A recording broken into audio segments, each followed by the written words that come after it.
Welcome to Government Funders.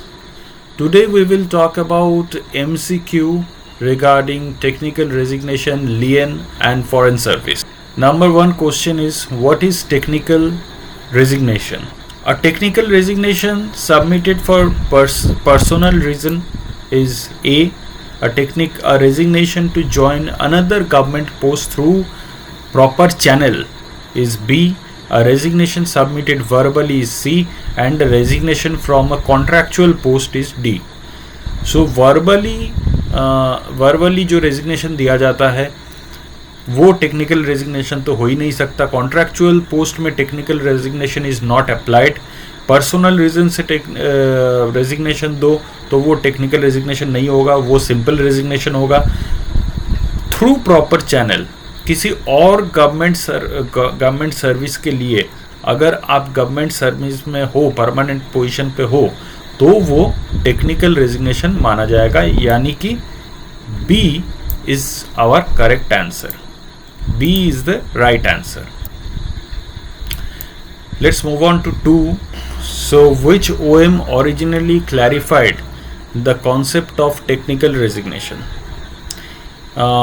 Here also the correct option will be B, that is OM number 3379 E3B65.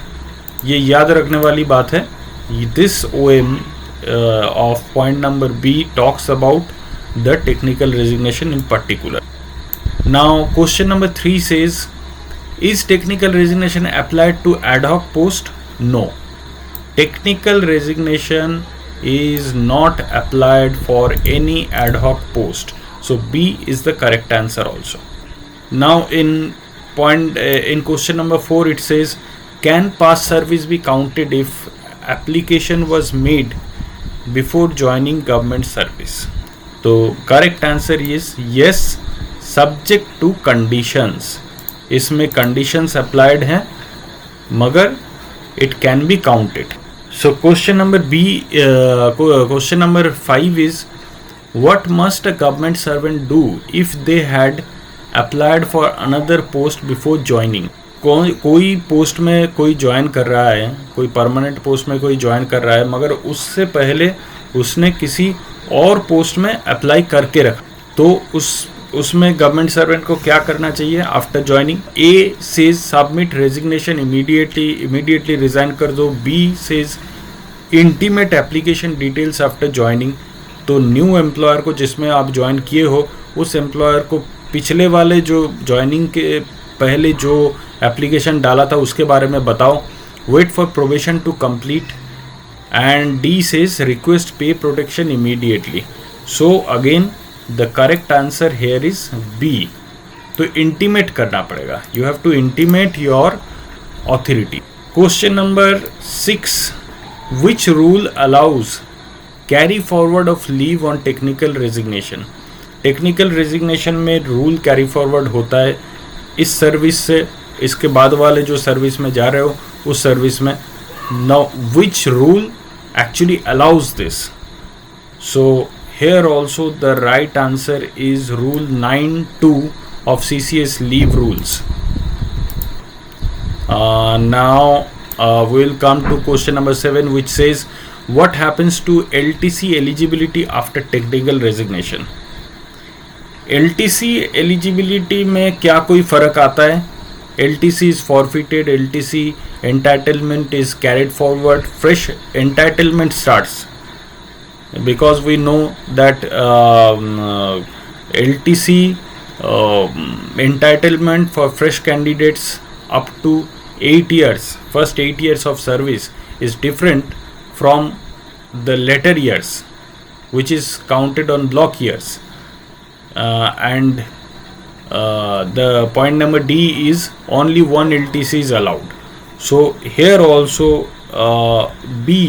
point B is correct, that is LTC entitled is carried forward. Fresh से शुरू नहीं होगा, जो हो चुका है उसको count किया जाएगा, उसके आगे से होगा, मतलब कैरी फॉरवर्ड होगा. ठीक है, आपका जो लीव अकाउंट है वो भी कैरी फॉरवर्ड हो जाएगा और LTC भी कैरी फॉरवर्ड होगा. Question number 8 says, under which condition is pay protection applicable in technical resignation? Pay protection कब किया जाएगा? When joining is through direct recruitment, when resigning through notice, when resigning without notice, when resignation is technical, and none of the above. So here the correct answer is when resignation is technical. When resignation is technical, then only pay protection is applied. Question number 9 says, which rule provides for GPF transfer after technical resignation? किस rule के मुताबिक GPF transfer होगा technical resignation में? तो the correct answer here is rule 35 of GPF rule. Rule 35 GPF rules के rule 35 के तहत GPF transfer होगा आपके टेक्निकल रेजिग्नेशन में from this employer to your next employer. Okay, question number 10 says, on technical resignation what happens to the seniority of the old post? Old post का seniority आपका क्या होगा technical resignation में? Lost permanently protected, partially retained, given from date of rejoining. तो क्या होगा? वो lost हो जाएगा, कुछ हद तक वो प्रोटेक्टेड रहेगा. The correct answer is protected because this is the benefit of technical resignation that you get to protect your seniority, you get to protect your leave account, you get to protect your LTC. Question number 11, it says, in case of permanent absorption in PSUs, what is granted regarding leave? मान लो कि आप PSU में permanent absorption आपका हो गया, ठीक है. अब आपका लीव क्या होगा? Cash equivalent of EL and HPL आपको मिल जाएगा, बोनस मिलेगा, लीव एनकैशमेंट ऑफ CL मिलेगा, या नो बेनिफिट होगा? सो the correct answer is cash equivalent आपको मिल जाएगा बिकॉज PSU का जो EL HPL का system, it may be different from what central government gives. Question number 12 says, what is the maximum number of days for which leave encashment is allowed on absorption in PSU? 240 days, 180 days, 300 days, 120 days. So the correct answer here is 300 days. 300 दिन के लिए आपको maximum leave encashment दी जाएगी when you are getting absorbed in a PSU. Question number 13 says, how long is a government servant treated as fresh recruit after technical resignation within 8 years? So ये अभी मैंने कहा कि पहले के 8 year initial appointment 8 years. That is the correct answer. C is the correct answer. Question number 14 says, what does FR 22B deal with within this context? Leave rules, pay protection, seniority rules, or medical it is pay protection. Pay protection, because in when we do pay fixation, we mention about this rule all the time. Question number 15 says, is past service considered for annual increment after technical resignation? The answer is yes, because your past service is counted. That means your past increments are also counted. So on continuation of that, you will get your current increment. So it is counted in technical resignation.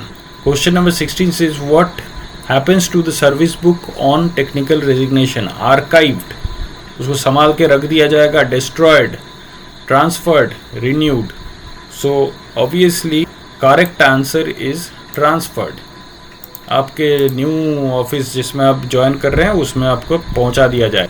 Question 17, is a fresh medical examination required if one was recently done and standards are same? Point A says yes, point B no, C says only for group A, D says only for females. females का तो सवाल ही नहीं है क्योंकि male female का तो इसमें कोई अंतर नहीं होगा.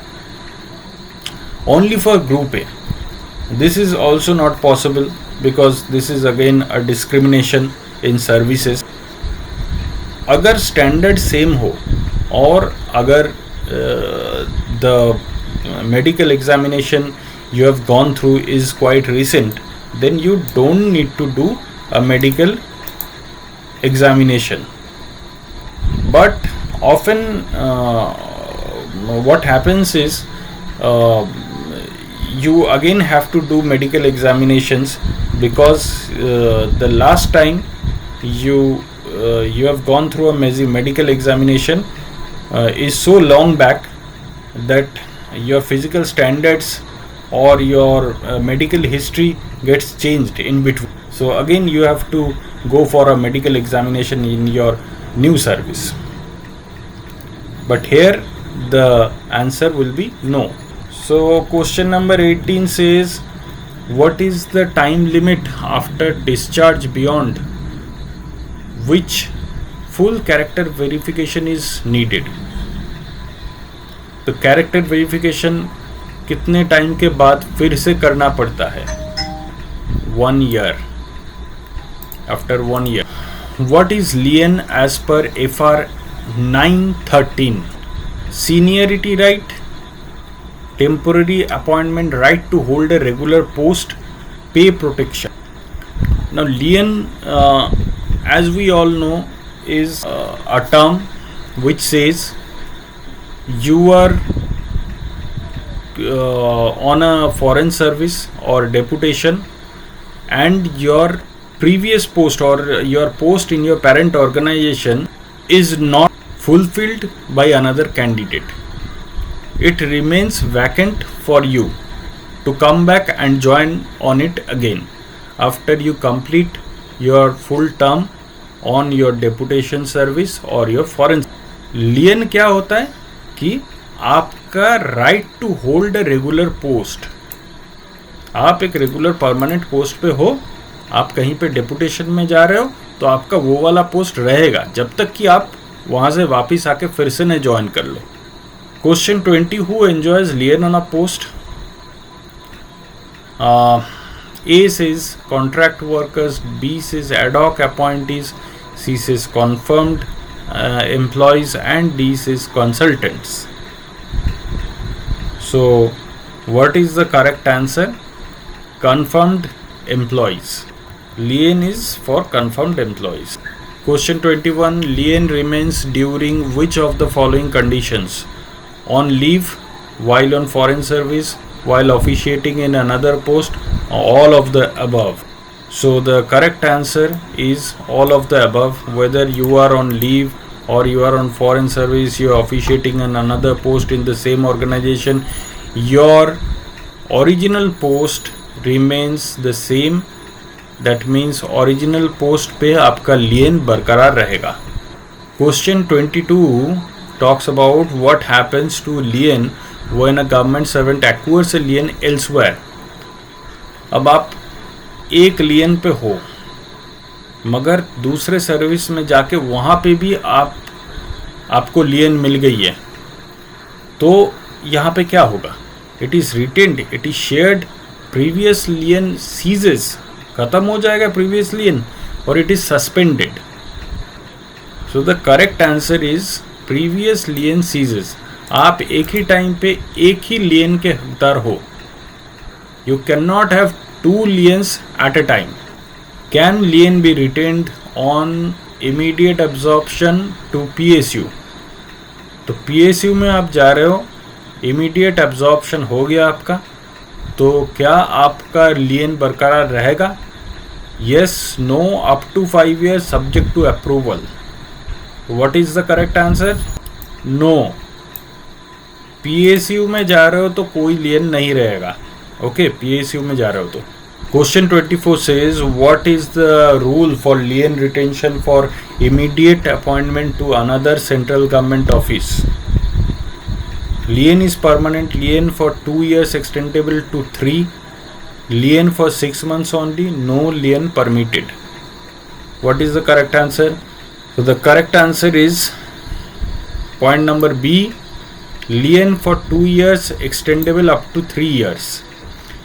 Question number 25 says, what undertaking is taken while forwarding application for outside post? Outside post के लिए आप अप्लाई कर रहे हो, क्या अंडरटेकिंग आपसे ली जाएगी? Resignation letter, transfer request, undertaking to revert within 2 years and pay protection request. What undertaking? So undertaking will be undertaking to revert within 2 years, कि आप 2 साल में फिर से वापस आ जाओगे, मैक्सिमम 3 years. ठीक है. Question number 26, can temporary government servants retain lien? So the answer is very simple, no, it is only meant for the permanent employees. ये पहले भी बताया गया है. Question 27 says, can lien be terminated with consent even if no other lien exists? दूसरा कोई लियन नहीं है मगर फिर भी क्या आपका लियन टर्मिनेट हो सकता है? Point A says yes, B no, C is only if resigning, and D only for IAS. The correct answer is no. ठीक है, आपका लियन नहीं टर्मिनेट होगा, consent. Question 28 says, does a lien terminate on acquiring permanent lien elsewhere? आपको ये तो पहले भी बोला गया है कि एक ही टाइम पे 2 लियन आप रख नहीं सकते हो, इसीलिए so the previous lien will automatically be terminated when you get a new lien. So yes. Question 29 says, under what condition is no lien retained? Foreign deputation, on absorption outside government, transfer, none of these. कब लियन नहीं रहेगी? आप government के बाहर का कोई job में absorb हो चुके हो, उस केस में you will not be having the lien of your previous employer, that is government. Question 30 says, which rule governs transfer of lien in same cadre? FR 15, FR 26, FR Rule 9(2), Rule 39(D). तो कौन सा rule कहता है कि same cadre में आपको लियन मिलेगी? FR 15 says so. Question 31 says, who gets joining time under CCS joining time rules 1979? Only new recruits, government servants joining by competition, ad hoc staff, none. So government servants joining by competition, इन्हीं को सिर्फ joining time मिलेगा. Question 32 says, what is paid during joining time? Joining time पे आपको क्या मिलेगा? Basic pay मिलेगा सिर्फ, pay drawn in old post plus DA, HRA only, या कोई भी पे नहीं मिलेगा. So the correct answer is paid drawn in old post plus DA. This is the correct answer. Question 33 says, what allowances are allowed during joining time? Joining time पे कौन से allowance मिलते हैं? A transport allowance, B permanent traveling allowance, C says compensatory like HRA, and D is none. So which one is correct? C is correct. Compensatory allowances like HRA. Question 34 says, is conveyance allowance paid during joining time? Joining time के दौरान conveyance allowance मिलता है? Yes, no, only for SC ST, only for group A. The correct answer is no. नहीं मिलता. Question 35, what benefit is extended for travel on technical resignation? A joining time only, B transfer TA, C none, D is medical allowance. So the correct answer is B transfer TA, transfer traveling allowance. So technical resignation के दौरान travel करने में आपको transfer TA मिलता है। Question 36, who is not eligible for TTA under technical resignation? Officers, confirmed staff, temporary employees with less than 3 years service, and Group B employees. So TTA is available for officers, for confirmed staff, for Group B employees, but temporary employees के लिए वो 3 साल के हो या 30 साल के हो, it is not applicable. What is TTA? Transfer Travelling Allowance, जो अभी कहा। Question 37 says what happens to NPS account on technical resignation? NPS account का क्या होगा? क्लोज हो जाएगा, विड्रॉ हो जाएगा, PAN is carried forward, merged with GPF. The correct answer is PRAN is carried forward. Question 38, which rule deals with minimum service for promotion if returning after technical resignation? A. FR 22B Rule 10 of CCS RP, C. FR 26, and D. None of this. So the correct answer is FR 26. Question 39, what should a department do if employee doesn't respond after lien period expires? Lien period ख़त्म हो गया मगर employ आ भी नहीं रहा है, कोई जवाब भी नहीं दे रहा है। In that case promote them, file FIR, initiate action to terminate lien, reinstate them. The clear answer would be C, initiate action to terminate their lien. आप उनका लियन टर्मिनेट कर दो, आपके वहाँ पे उनके जगह पे दूसरे वो पोस्ट में दूसरा आदमी ले लो। You recruit a new employee in that post and terminate the lien. That is what you can do. Question 40 says what period is given before termination of lien? A is 15 days, B is no notice, C says adequate opportunity, D is 30 days. Lien terminate करने से पहले आपको कितना time दिया जाएगा? So the correct answer is adequate opportunity. जितना देना चाहिए उतना दिया जाएगा।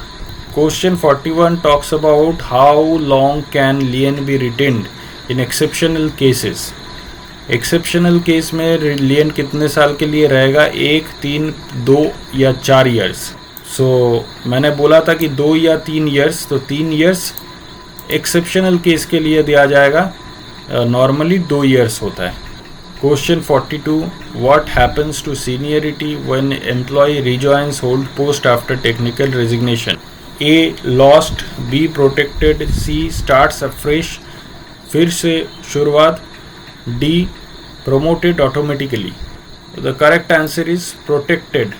आपने technical resignation डाला होगा मगर फिर से आप resign नहीं किए and you again join your old post, then your seniority will be protected mostly.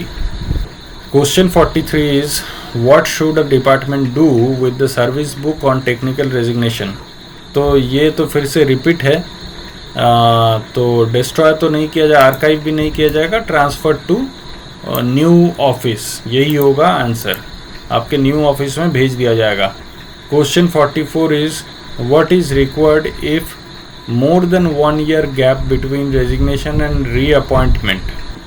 You have resigned and then you get reappointed by another institute after more than 1 year gap. 1 साल से ज़्यादा gap के बाद आपको फिर से नौकरी मिली, तो आप क्या होगा?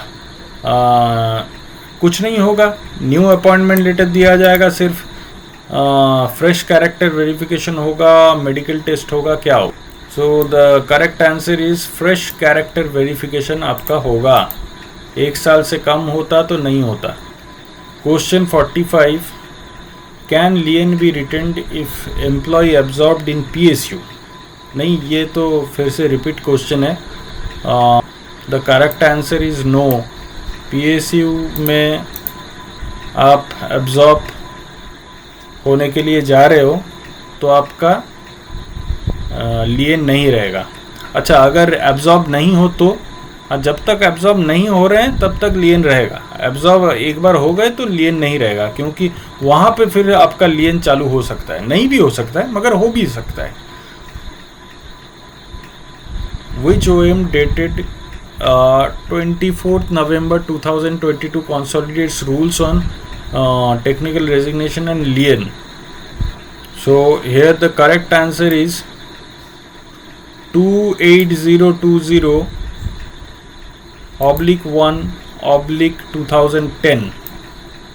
A is the correct answer.